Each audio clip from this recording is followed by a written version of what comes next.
Hey everybody, I've got a follow up on the IPI Comics panel that we did at Comic Con, and that is the two people that I wish had been at that panel were not, and lucky them, I guess, because at least one of them avoided all illness. Uh, One did not. Yeah, I know. Yes, it's David Bowles, beloved children's author, young adult author, and then Drew Edwards, who I've interviewed a couple times because of Halloween Man and Global Comics. And it was announced in the strangest of coincidences that I know two writers in Texas, only two, and it's you two, and you are going to do a horror book for IPI Comics, which is Yes. published out of Australia. So it is called The Matron, and other than that, I know nothing. So who wants to tell me what The Matron actually is?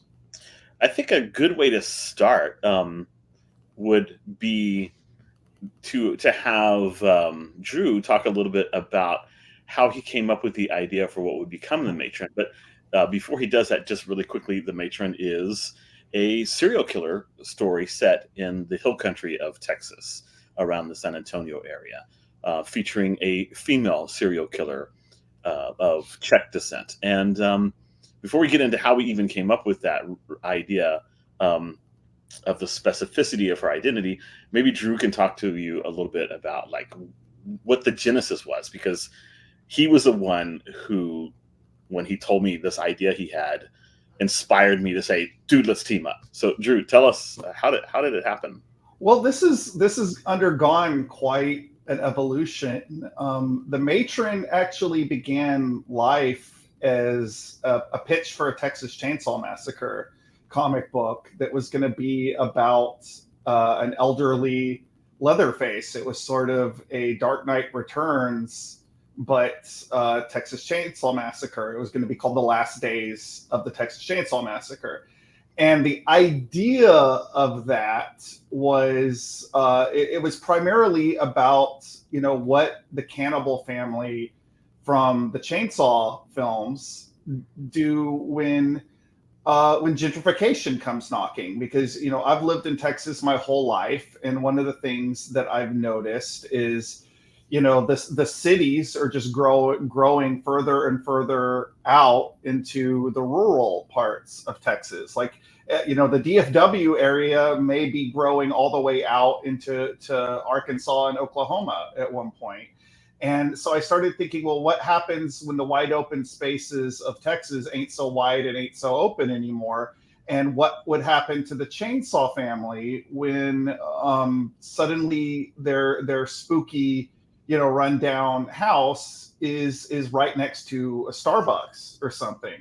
That pitch, obviously, without going into the changing of hands of the Texas Chainsaw Massacre rights and everything, I've had that pitch in my back pocket for over a decade now, and it's one of the things that I am most happy with with writing wise. But it got to a point where I was like, well, I'm probably never going to be able to do anything with this. And then, or a year or so back, David and I were both at a convention. We were both doing a panel, and after the panel, I don't remember exactly how we got on the topic, but we were talking about the relatively recent Texas Chainsaw Massacre, which was about an elderly Leatherface. And I was like, well, that's the final nail in the coffin.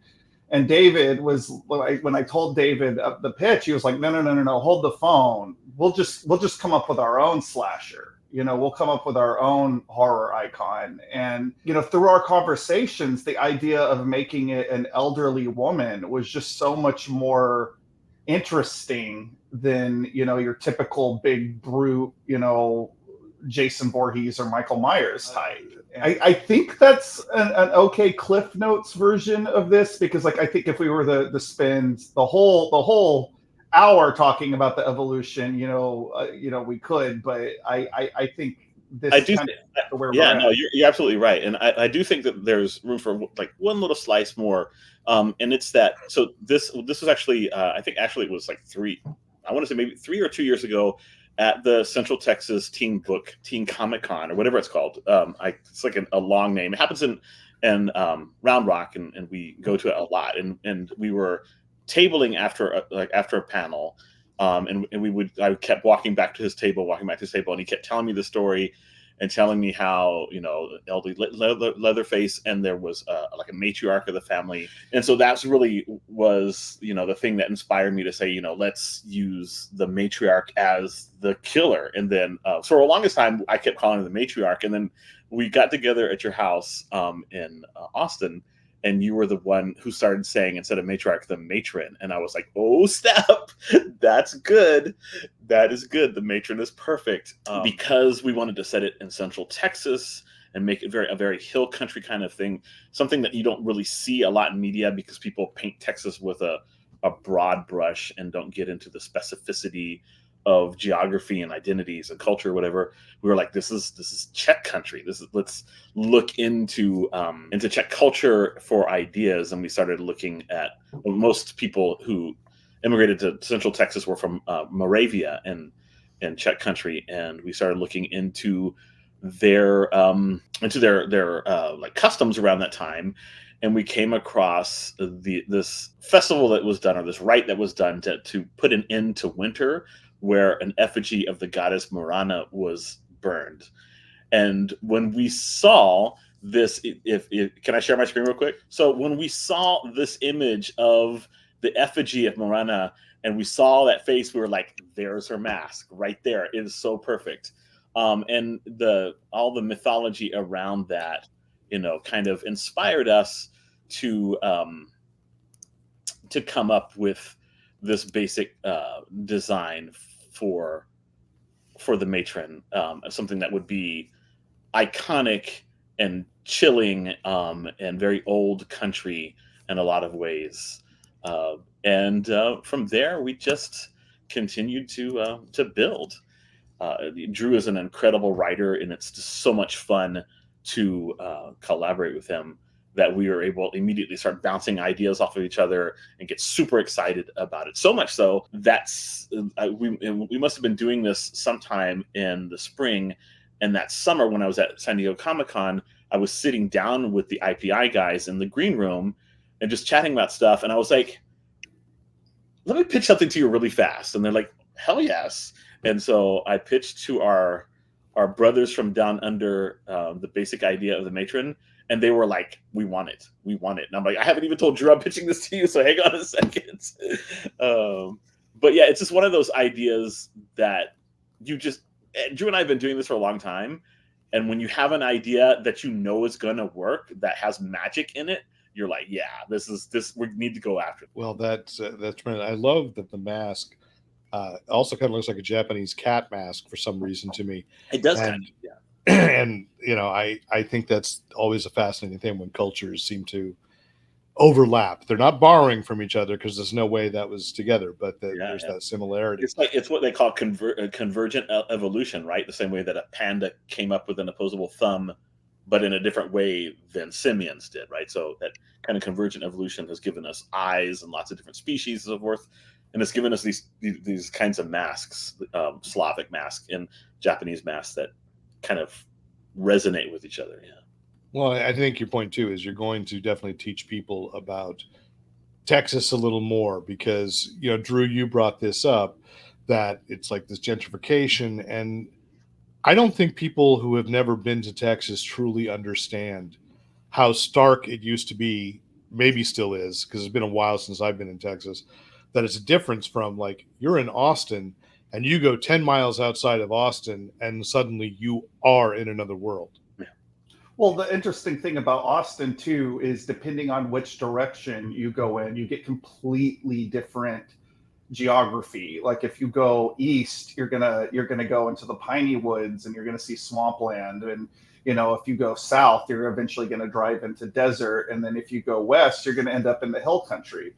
There's this idea from cowboy movies, mostly of which were shot in California and in Utah, I might add, that Texas is this big desert, and that just ain't the case. It's always something that really bugs me as a Texan. Like I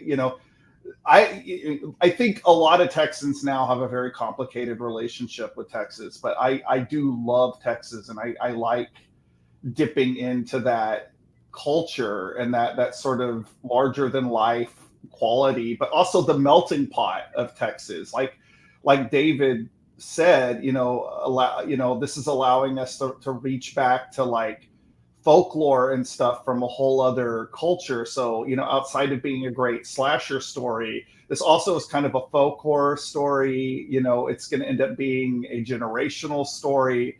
And because of some of the stuff that's come out of the evolution, we're also now going to be setting it during the infamous Texas blizzard from a few years ago that happened during the COVID-19 pandemic. And I think that stuff is all going to come together and paint a different picture of Texas than most people are used to, because frankly, instead of going off of like this sort of heat wave, dry heat, desert heat vibe, like this is going to be cold. This is about ice. This is about winter.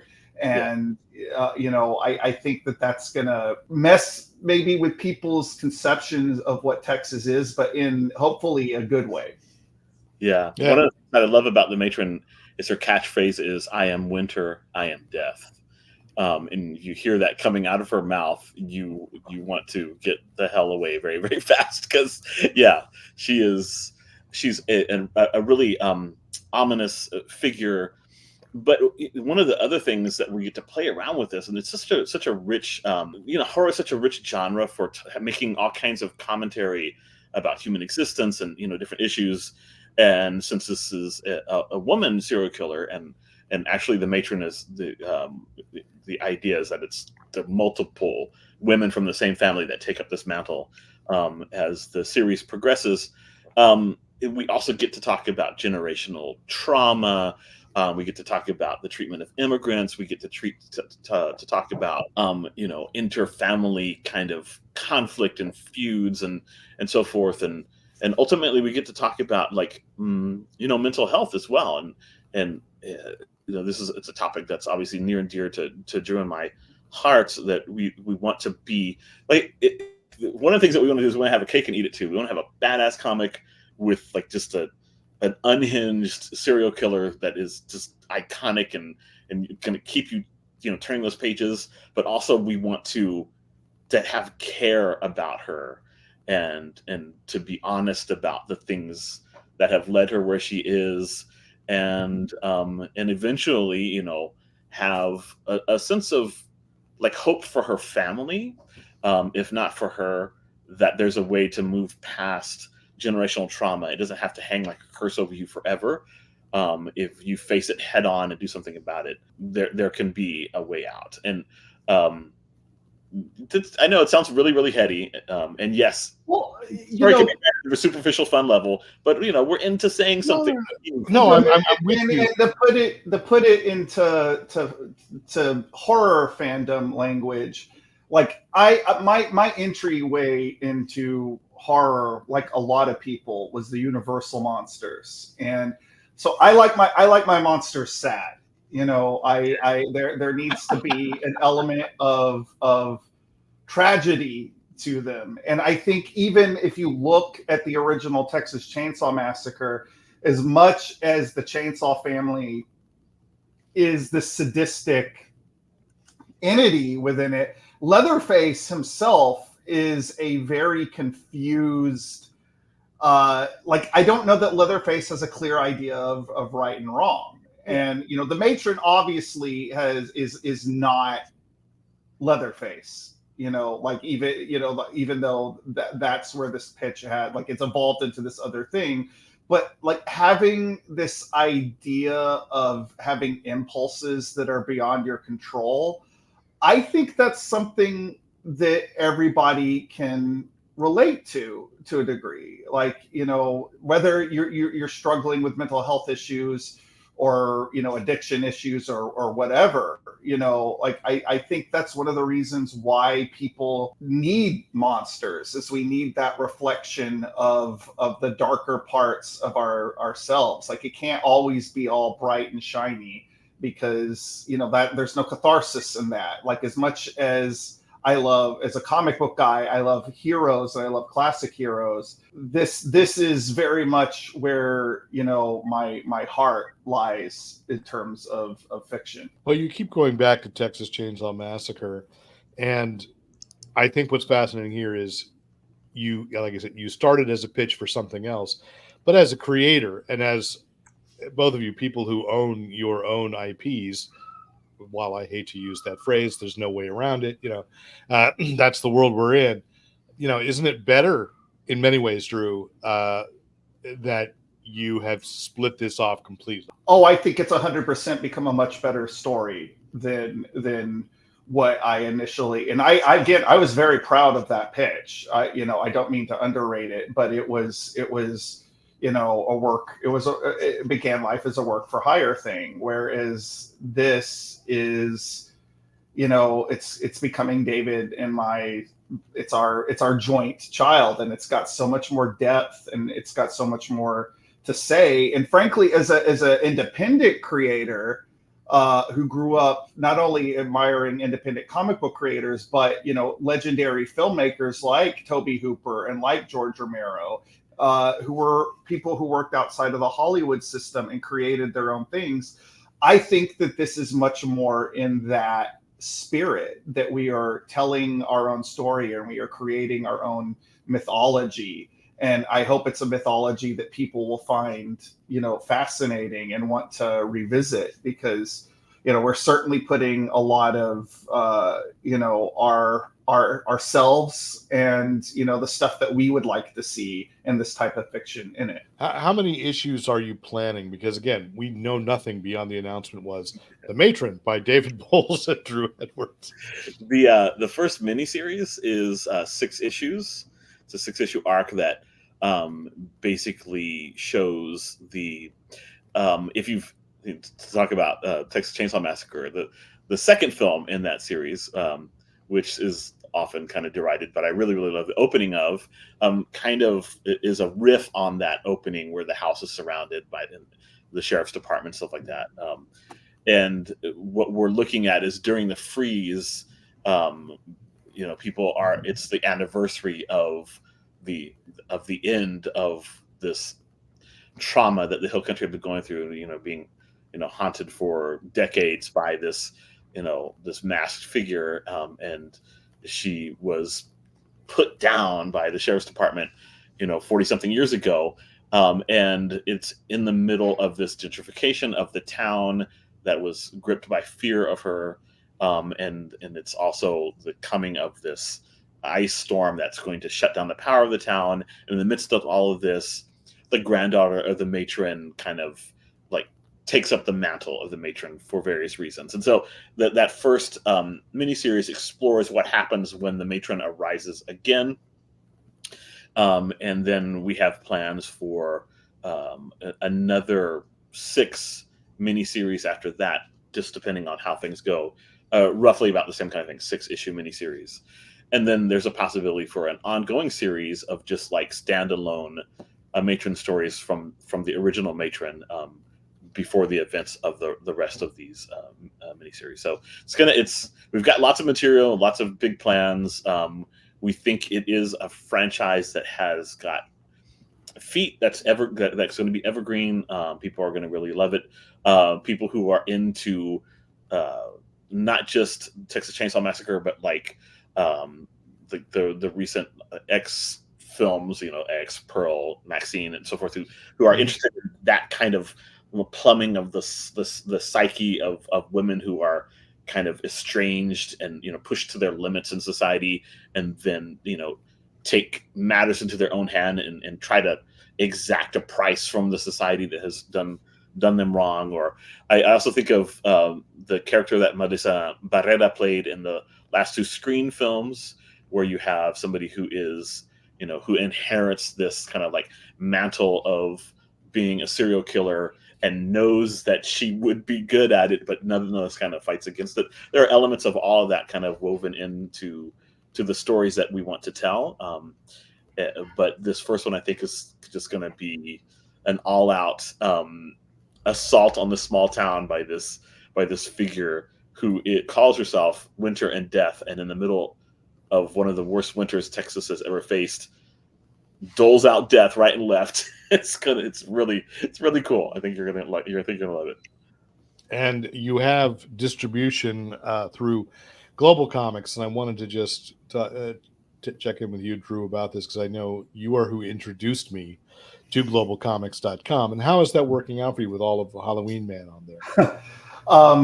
Runaway success. I have the biggest readership that I've ever had through Global Comics, and I'm hoping to continue that relationship for many years to come if they'll have me. I know they've been real happy with the way the comic has been performing. Unfortunately, over the last year, we've hit some snags with keeping our production schedule moving in a timely fashion. But next year, 2025, which is going to be the same year the Matron comes out, is the 25th anniversary of Halloween Man. So we're gearing up to like have a very heavy release schedule for Halloween Man the same year. So I'm going to try to be everywhere in 2025, I guess is the thing. Like I'm going to be really in the overall face of the comic book industry, which is where I like to be.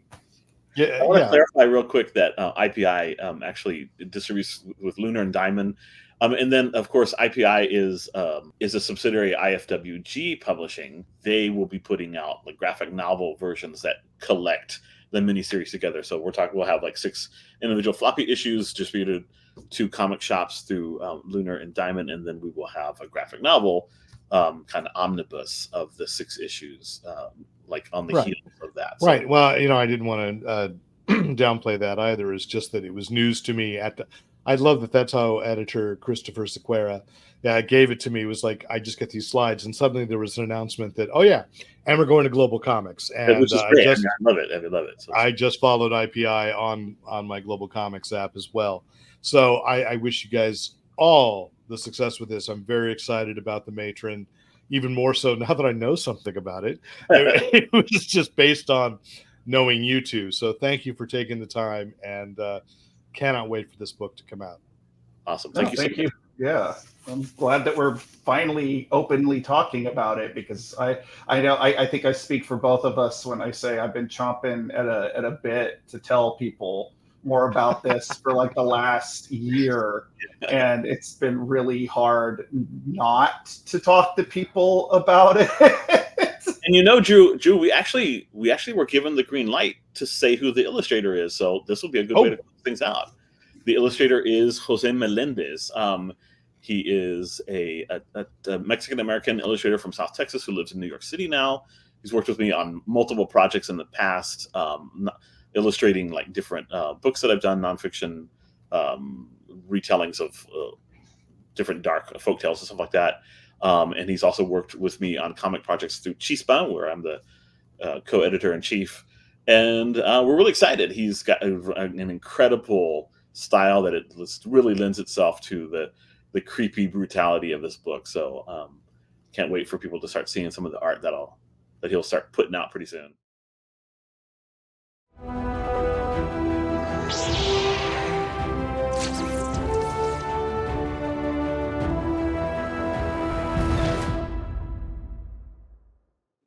Thanks for watching.